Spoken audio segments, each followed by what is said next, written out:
நீலகிரி குன்னூர் திமுக வேட்பாளர் KM ராஜு, ஊட்டி தொகுதி காங்கிரஸ் வேட்பாளர் B ராமச்சந்திரன், கூடலூர் திராவிடமணி ஆகியோரை ஆதரித்த நீலகிரி MP ராசா தேர்தல் பிரச்சாரம் செய்தார்.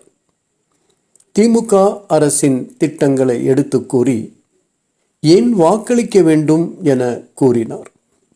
கோத்தகிரி, அணிக்குறை, நஞ்சநாடு, காந்தல், பந்தலூர் ஆகிய பகுதிகளில் இவர் வாக்கு சேகரித்தார். ஏராளமான பொதுமக்கள் இவரது பரப்புரையை கேட்டனர். நீலகிரி மாவட்டம் முழுக்க அறிந்தவர் அவர் இங்கே குறிப்பிட்டு பேசினார். இவர்கள் உட்பட உங்களிடத்துல என்ன ஓட்டு கேட்டிருப்பார்கள், என்ன சொல்லியிருப்பார்கள், என்னவெல்லாம் சொல்லியிருப்பார்கள், என்னென்ன என்றெல்லாம் பட்டியலிட்டிருப்பார்கள். நான் இன்னும் கூட விரும்புகிறேன். நம்முடைய முதலமைச்சர் ஸ்டாலின் ஆகிய நான் என்ற ஒரு பதவியேற்பதற்கு முன்பாக அவர் காரிலே போகிற போது அவருடைய முகம் ஒன்றும் தெரியல. அவர் கவசம் போட்டுருந்தார். சரி, உங்க முகம் அவருக்கு தெரியுமான்னா அவருக்கு தெரியாது. நீங்களும் கவசம் போட்டுருக்கீங்க. படிச்சுக்கலாம், நீங்க வெட்டிக்கிறீங்க. உங்கள்கிட்ட வந்து சதி இருந்துச்சு. எப்படி சதி நடந்துச்சுன்னா புதுசாக செத்து போனா கொண்டாடி அதில் கட்டி இருக்கு. சதி இருக்கிறா காட்டு வேலை வரீங்க. குழந்தை திருமணம் 6 வயசு பிள்ளை குழந்தை திருமணம் நினைக்கிறீங்க. புதுசாக செத்துக்கான அதையும் கமெண்ட் அடிக்கிறீங்க, நரபலி கொடுத்தீங்க. இப்படி நாகரிகமாக வாழ்ந்துட்டீங்களே, ஜாதியால பிரிஞ்சு, மதத்தால பிரிஞ்சு. உங்களுக்கு எப்படி நாங்கள் சீல் கொடுத்து கேட்டோம். இங்கிலாந்துல சொன்னாங்க, அதெல்லாம் உண்மைதான். ஆனால் உலக வரலாற்றை படித்து, உலக சட்டங்களை படித்து நாங்கள் எப்படி வாழ வேண்டும் என்று இந்த அரசியல் சட்டத்தை எழுத போகிற 2 பேர் இருக்காங்க. ஒருவர் பண்டித நேரு, இன்னொருவர் டாக்டர் அம்பேத்கர். அவர்கள் எழுதிய அரசியல் சட்டம் இருக்கிறது. அந்த அரசியல் சட்டப்படி நாங்கள் நடந்து வருவோம். ஏனென்றால் அந்த அரசியல் சட்டத்தில் தாழ்த்தப்பட்டவங்க என்ன உரிமை, பிற்படுத்தப்பட்டவங்களுக்கு என்ன உரிமை, தமிழ்நாட்டில் தெலுங்கு பேசுற மைனாரிட்டிக்கு என்ன உரிமை, இஸ்லாமியர்களுக்கு என்ன உரிமை, கிறிஸ்தவர்களுக்கு என்ன உரிமை, யாராருக்கெல்லாம் ஓட்டு, அப்படி ஓட்டு போட்டு எம்எல்ஏ ஆனதுக்கு சட்டசபைக்கு என்ன அதிகாரம், நாடாளுமன்றத்துக்கு என்ன அதிகாரம், தேர்தல் எப்படி நடத்தணும், உள்ளாட்சினா என்ன, பார்லிமெண்ட்னா என்ன. ஒருவேளை பார்லிமெண்ட்லயும் சட்டமன்றத்திலையும் சட்டம் தப்பா ஏற்றுனா அந்த சட்டம் தப்புன்னு சொல்றாங்க. ஹைகோர்ட் சுப்ரீம் கோர்ட் என்ன ராஜ் அவர்களை சட்டப்பேரவைக்கு உதயசூரிய சின்னத்தில் வாக்களித்து அவரை சட்டப்பேரவைக்கு அனுப்பி வைங்கள் என்று உங்களின் ஒவ்வொருவருடைய பொற்பாதங்களை தொட்டு வணங்கி கேட்டு விடைபெறுகிறேன். நன்றி, நன்றி, நன்றி, நன்றி, நன்றி, வணக்கம்.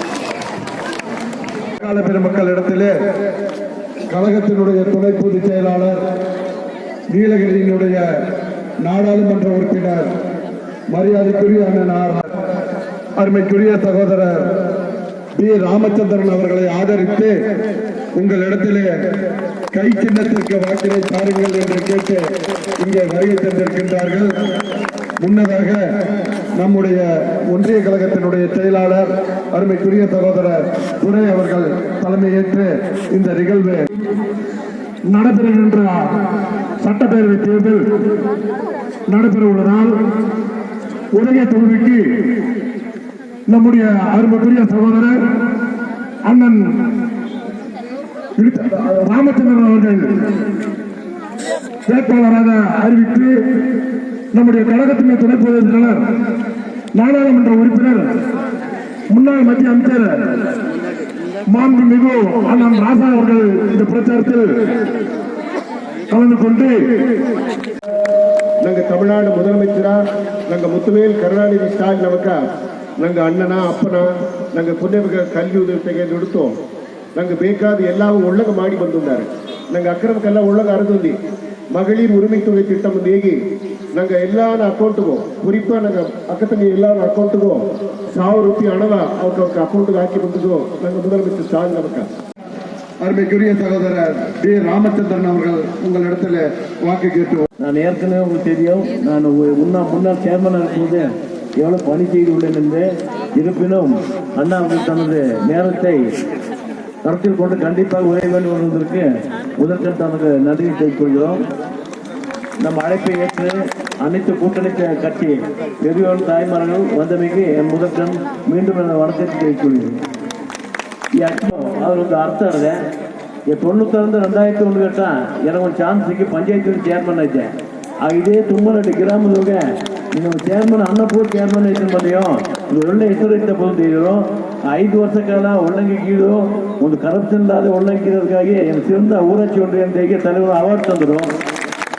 ಅರ್ಧಘಟ್ಟ ಇಂದಿರಾ ಗಾಂಧಿ ಒಂದು ತೀರ್ಮಾನ ಮಾಡಿ ಕಚ್ಚಿ ವೇರ್ಪಾಡಿನ್ರಿ ರಾಮಚಂದ್ರನಕ್ಕೆ ಆದರ ಮಾಡೋದೇ ಮಾಡಿ ಪಂಚಾಯತ್ ತೀರ್ಮಾನ ಮಾಡಿ ಸೀನಿಯರ್ 93 ಗಂಟೆಯೋ ಮೊದಲು ನಂಗೆ ಮಾಡೋದೇಗಿ ಮಾಡಿದ್ದಾರೆ. ಅವನ ಬಂದು ಸರ್ ಸಂತೋಷವಾಗಿ ಹೇಳ್ತಿದ್ರು, ನಿಂಗೆ ಪಪ್ಪ 23 ತೇದಿ ಎಲೆಕ್ಷನ್ಗೆ ದಯಮಾಡಿ ಅವರು ಕಚ್ಚಿ ವೇರ್ಪಾಡು ನೋಡಬೇಡ, ಉಯಿಲಚ್ಚಿ ರಾಮಚಂದ್ರ ಬೇಕು, ಯಾಕೆ ಚೇರ್ಮನ್ ಆಗಿದ್ದಾರೆ, ಮೀண்டும் பணி தொடரும் ಹೇಗೆ இந்த கைத்தனை 23 ஓட் ಹಾಕಿ ஜெயிச்சேன் போது இதே அண்ணன் நமக்குவா வெற்றி விழா கொண்டாடுற கூட்டம் வந்து ಒಳ್ಳೆ நடத்துவதேಗೆ மீண்டும் எல்லா தோழமை நிகழ்ச்சிகளும் எல்லா பந்திகளுக்கும் மீண்டும் மனமார்ந்த நன்றியை முடிச்சிட்டு நன்றி. அன்பிற்குரிய ராமச்சந்திரன் அவர்களுக்கு கை சின்னத்தில் வாக்களித்து அவரை வெற்றி பெற செய்ய வேண்டும் என்று கேட்டுக்கொள்ள வரவேற்றிருக்கின்றோம். ஏன் கை சின்னத்தில் வாக்களிக்க வேண்டும்? நமக்கு இயல்பாகவே மறதி அதிகம். 5 ஆண்டுகளுக்கு முன்னாடி என்ன நடந்தது என்று கேட்டால் நமக்கு சொல்ல தெரியாது. நேற்றைக்கு காலையில இட்லிக்கு என்ன சாம்பார்னு கேட்டவங்களும் ஒரு நிமிஷம் யோசிப்போம். துவையலா? நீங்க எல்லாரும் சேர்ந்து கணேசனுக்கு ஓட்டு போட்டு கூட்டணி கட்சியின் சார்பில் திராவிட முன்னேற்ற கழகத்தில் குன்னூர்ல ராமச்சந்திரன் ஜெயிச்சாரு. எல்லாரும் சேர்ந்து ஒரு ஆட்சியை உருவாக்குறோம். யாருடைய ஆட்சி? மாண்புமிகு முத்துவேல் கருணாநிதி ஸ்டாலின் என்கின்ற அந்த மனிதனுடைய தலைமையில் ஒரு ஆட்சி. அப்போ எந்த உதவியும் கிடையாது. ஆனால் இன்றைக்கு என்ன நிலைமை? தொழில்துறையில் நம்பர் 1 தமிழ்நாடு. நான் சொல்ல, நீங்க தான் சொல்றீங்க. ஒட்டுமொத்த வளர்ச்சி 8.5%. ஒட்டுமொத்த இந்தியாவுடைய வளர்ச்சி. நீ எந்த போய் 1 பைசா கொடுக்கல டெல்லியில இருந்து. ஆனா இந்த மனிதர் ஏற்படுத்திய வளர்ச்சி தமிழ்நாட்டில் எவ்வளவு தெரியுமா? 11.8. எப்படி முடியுது? எங்களுக்கு வர வேண்டிய பணம் 4000 கோடி கல்வித்துறையில. நம்ம பிள்ளைங்களுக்கு +2 காலேஜ் எல்லாத்தையும் சேர்த்து 4000 கோடி வரணும். தரமாட்டேங்கிற. ஏன்னு கேட்டா ஹிந்தி படித்தாரேன்.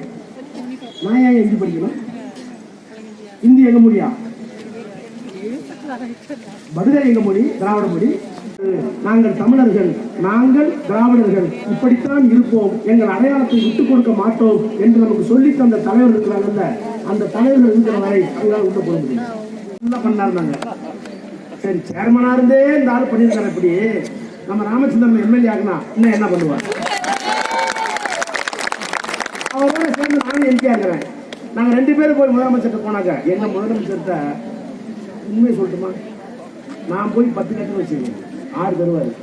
ராமச்சந்திரன் போய் இந்த பால்வடி மோத்துவார். அண்ணா நான் காங்கிரஸ்ல முதல்ல வந்திருக்கேனே அப்படின்னா எனக்கு கொடுத்தாரு அந்த 6, அதை எடுத்து போய் எனக்கு பார்த்த பயமா இருக்கு.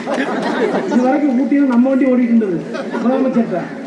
முதலமைச்சர் முத்துவேல் கருணாநிதி ஸ்டாலின் ஆராசா சொன்ன என்னாலும் நடக்குது. இப்ப நான் டெல்லி போயிட்டேன்னா சட்டசபையில பார்த்து இவரு கும்பிடு போட்டு நான் புதுசுல என்ன பாருங்கன்னா சண்டை வணக்கம் வர பெற்று என்னோடு போட்டி போட்டு கொண்டு வரக்கூடிய ஒரு ஆற்றல் மிக்க வேட்பாளரை நீங்கள் பெற்றிருக்கிறீர்கள்.